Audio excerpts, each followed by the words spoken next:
the DeNovo Realty Studios in sunny Brevard County, Florida. The most important podcast on the internet. Ladies and gentlemen, DeNovo Realty Radio. Hi, I'm Sherry Boswell with DeNovo Realty, and I am coming to you today. I'm so excited. I have a special guest here today from Jacksonville, Florida. Give a big round of applause for Elysia Stobbe. She is Amazon's #1 bestseller, author of How to Get Approved for the Best Mortgage Without Sticking a Fork in Your Eye. I love the title of your book. So thank you so much for coming down to Brevard County, Florida, and spending some time with me today. Thank you. Let's get started. We're going to talk a little bit about kind of where the mortgage lending situation, kind of where we were first. Then we'll talk a little bit about where we are. Then we're going to talk a little bit about how we're moving forward in the lending world. So let's talk about where we were just even maybe a year ago. Ooh, yeah. Pandemic was a little bit crazy. Mm-hmm. So when the pandemic happened, a couple of things happened that made mortgages very precarious, I guess. So the first thing that happened is people who were, hourly employees, mostly were let go because of the pandemic. And then you also had all these people who just couldn't work because they couldn't go to work. Yeah, we were stuck at home, right? So it was very challenging in that government mortgages, actually, for the first time in a long, long time. I've been in this I've been in the mortgage industry since 2003, and for the first time, I saw rates with only points that you had to buy them, and it's because sometimes those government programs, like first-time home buyer programs, they don't necessarily need 2 months reserves, which to me is always, I'm fairly conservative. So, I go by the guidelines and we get the clients approved. But I thought it was kind of strange. Like if you trip and fall and break your leg, like klutzy me, and you can't work for 2 months, if you don't have 2 months worth of mortgage payments, then you're immediately in a very difficult financial situation. And I never want to see anybody in that situation, most of all clients. But here then the whole country was. So pretty much on the secondary market. So the way mortgages work is, for the most part now, they're sold on the secondary market, mortgage-backed securities market. And the rates are dictated by those sales and then also the 10-year Treasury bond index. It used to be the 30-year for the 30-year fix, but it's the 10-year Treasury for the 30-year fix. So, anyway. This is why I stay in the real estate lane, and this is why we have a qualified lender helping you in the lender lane. But basically, what happened was no one wanted those loans. So all these lenders that had closed, let's just say these loans in February and March, we have to get them off our books because even if you service them, you have to replenish that line. The warehouse line is what it's called for mortgage companies. So there was nowhere to sell them, so nothing to get replenished. And because no one wanted those loans, because everybody was out of work, and they're like, we're not going to buy all these mortgages that are going to default. So that was very challenging. So eventually rates stopped having points, and then it swung completely the other way. Right. Because now you can get, like a year ago, December. I mean, we were closing clients at 2.625 for a 30-year fix and giving them a full point back at closing. Exactly. Like for some of my clients that were buyers, even at the beginning of this year, saw rates like I've never seen them before. 2.675. Like I was like, wow, with cash back. With cash back. Like it was crazy for my buyers. I mean, great for my buyers because they've got now a 30-year loan or even a 15-year loan at a very extremely low interest rate. So where we are right now is like we're starting just to see those interest rates maybe inch up a little bit. I think there's been a lot of talk about inflation for the past almost a year, but we're really starting to see it play out, not just in the mortgage industry, but all over. I mean, at the grocery store. Yes, so I think people are starting to see the average loaf of bread. We're starting to see it in our fuel. Most people that are thinking about traveling over the holidays are kind of second guessing themselves because the cost of fuel has just gone way up. So, and we're again, like you said, we're seeing empty grocery shelves. Like I don't remember seeing those unless we're going through a hurricane, then we see them. But no water, and no bread, no TP, no TP.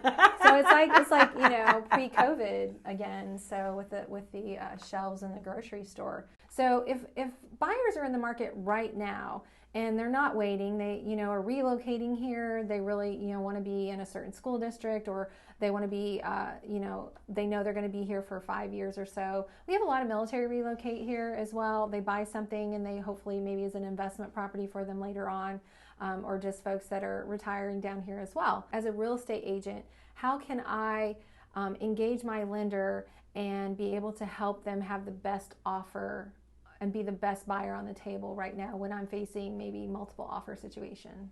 So I think from a lender standpoint, there are several things that the lender can do. So I believe that people should actually go shopping before they start.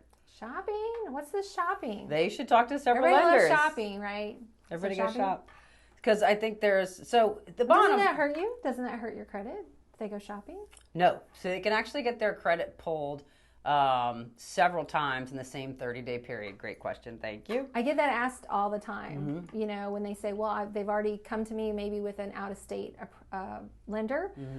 We see a lot of local agents are only wanting to see proof of funds or pre-approvals from local lenders because, they know and can trust folks that can get to the closing table. So I'm oftentimes having to ask someone to get, a second, quote. And so that's good to know because they're always like, oh, I don't want to ding my credit. I don't want to hurt my credit in any way. Yeah, there's not much that'll happen. And what I typically see is maybe it'll drop 4 points. Now, if they had a 680 and that's going to put them below that threshold where they're going to get, more scrutiny for the loan or a worse interest rate, that's one of the tiers. So 620, 640, 680. 720, 740. Those are like all the different tiers that affect your interest rate and the underwriting guidelines. So, or if somebody's got like an 800, probably you could have 10 lenders pull it and it's still going to be above 740. Yeah. One of the other things too people don't realize is 10% of your credit score is actually length of credit.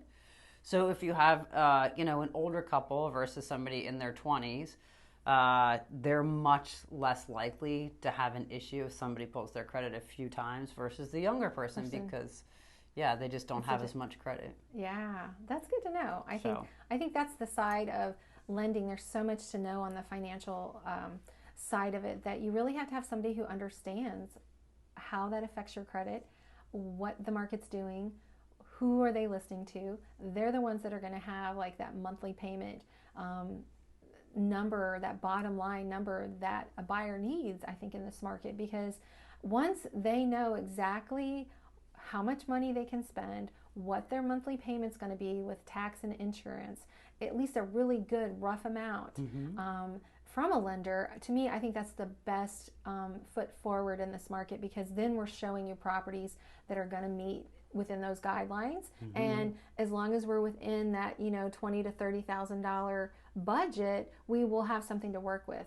And they're going to be it's not going to be a surprise at the closing table that their interest rate, their payments, all of that together is going to total a certain amount, and that could be, detrimental if they're absolutely that far in the down the line. And also, if you have somebody who's homesteading versus new to the state, that's important to explain that to them. Like, this property they're buying might have been homesteaded for a decade, and you're going to get that rate this year, but not next year unless you're reporting homestead, and that's it's one of the beautiful free things we have. Yes, besides portability. The I talk to my clients who are selling about that all the time. So we actually have a video on that, which is great. So when you're pre-approving someone that a real estate agent sends you, and what are some of the first couple of things, the top 3 things that you're going to be looking for or asking for from that buyer?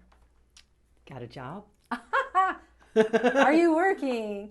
Do you have an income? That's a good one. That's a good one. Yeah, and it could be somebody's retired as well, or there's we're looking for income. So that's the most important one. And then what are their monthly debts? Credit's obviously important, but besides the credit score in the report, it's going to tell us the minimum monthly payments that they're responsible for, and we look at that in comparison to adding a mortgage on top of it, or maybe getting rid of one mortgage and adding another. and then down payment. So certainly, I mean, in this market, and of course you're the expert, I will let you speak to down payments. But when it comes to loans, you can still get first-time home buyer loans with as little as 3% down.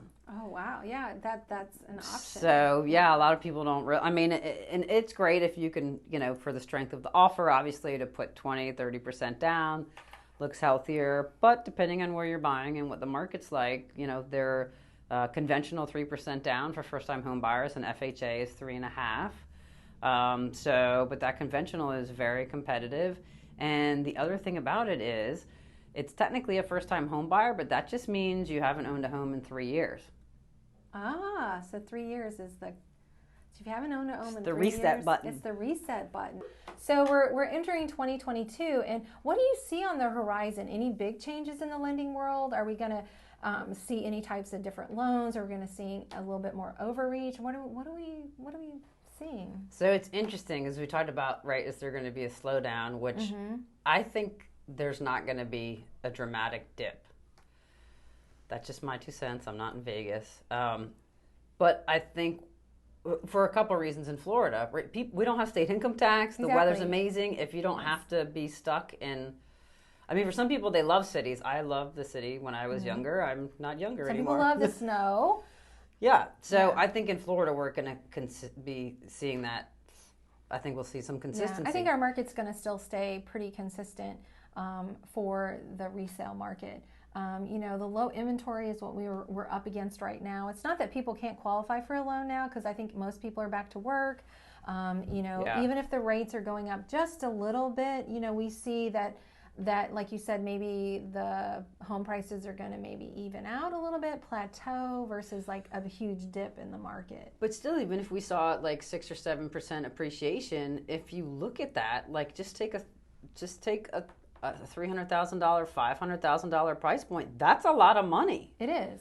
Plus, if you look at how the rates are going to go up, I would expect rates to go up at least half a point, if not a full point, in the next 12 to 18 months. Exactly. And that's what I've kind of told my clients is that, if you buy a house today, this time next year, we're still going to see about a 5 to 10% equity increase, or probably more. I mean, this year, Current Matters came out that said that in the state of Florida for the year of or up through this year, not even the fourth quarter involved, but your home price last year versus this year was $46,000 more.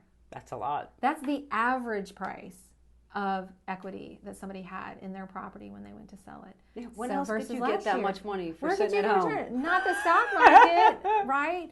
So, it's just really important that if you are in the market right now to buy a home, one of the first things I'm going to tell my buyers is, are you pre-approved? Are you talking to a well-qualified, well-knowledgeable lender? And if you don't have one, most of the time, us real estate agents, we're working with some of the best in the business. That's why it's so important to trust a real estate agent, a person-to-person, eyeball-to-eyeball, versus some online services that are kind of out there. We're able to kind of give you that personal touch and to be able to hook you up with folks that are really going to serve you well and to give you the tools that you need to really, I think, succeed in this market. Absolutely. Because you got to be ready. You got to be ready to go in this market. You can't wait until you find the house that you want and then hope it's going to be on the market at the end of the week. We're still seeing homes kind of move pretty quickly. So I agree with you on that special touch, because you can get some of the information you need online, but you generally cannot get the service that a great agent I mean, everybody has a mortgage calculator. I can go and punch a bunch of numbers, but it really isn't going to meet my situation. Maybe I inherited some money from a death in the family. Maybe I want to look at buying a second property. Maybe I just want to refinance and find out, I want to be able to send my kid to college. Whatever those situations are, we're all going to be different. And by engaging someone, a actual person on the other line, I think it's just imperative today in this market. So. Who cares and wants to hear your goals? Exactly. And I think working with someone as qualified as yourself, especially in this market, is always going to be next level. Thanks, and right back at you. Thanks for just being here and hanging out with me a little bit here in Brevard County. I love learning more about the mortgage business. And if you're looking for what was rated one of the top 5, mortgage books And home buying, you'll want to check out her book. It's on Amazon, right? Anywhere else they can get it? That's the place. Amazon's the place to get it. Seller. Yeah, so #1 bestseller. Or from Sherry. I'll make sure she has copies. And yeah, if you'd like a copy, I'm going to have some extras that I can get a hold of as well. Here at DeNovo Realty, we do a great job of taking care of our clients. And so if you'd like more information, we'll have our contact information down below. And if you'd like to have a conversation with Elysia, her information will be down below as well. So thank you guys for tuning in. I hope it was very beneficial. Now go!